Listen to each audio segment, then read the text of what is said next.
Yo, what's going on guys? Chris Bone here, Overtime Athletes. So for today's video, what I wanted to make was a video about weight belts and why I particularly don't use them as much with my athletes, right? When I'm training the athletes that aren't, in the sport of actually lifting weights. The way my eyes look at it is everything is a tool in the weight room, right? So there's a time and place for everything.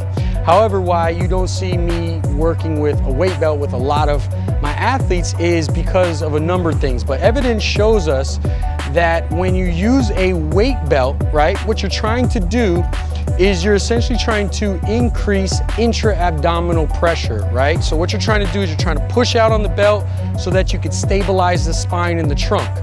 Now, when we're teaching bracing with a belt, this is kind of like a crutch when we're actually lifting weight. I get it when you're performing an axial load, but when that athlete goes to perform sport, then they lose that aspect of bracing. If they're not using the belt inside their sport, why are we doing it when we're in the actual weight room?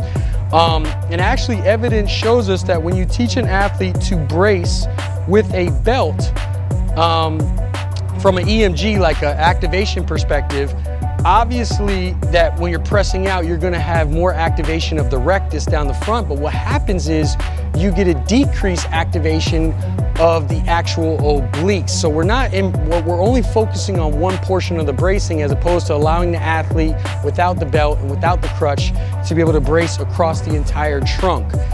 So that's a big reason why I don't like to do it. One, because obviously they're not utilizing it in sport, so why are we teaching them to utilize it in the weight room? Two, all those intrinsic muscles within that trunk, we want to be able to activate and teach them how to brace properly, especially when they're putting loads on or if they're moving freely throughout the weight room. So that's really the reason. Now, don't get me wrong, there's time and place, like I mentioned. If I have a particular athlete and he's going for a 1 rep max and it's more of a moral or psychological deal, and he's been trying to hit that 400 forever, and he goes ahead and adds the belt and it adds 15% onto his 1 rep max, that's something that's going to sit with him. He's going to be fired up and feel better. I'll add it in, times like that. But other than that, I want them to utilize and learn how to brace without a belt and not increasing that intra-abdominal pressure with the belt. So use it with your athletes. Hope you enjoy that. Use it. Holler at you next time.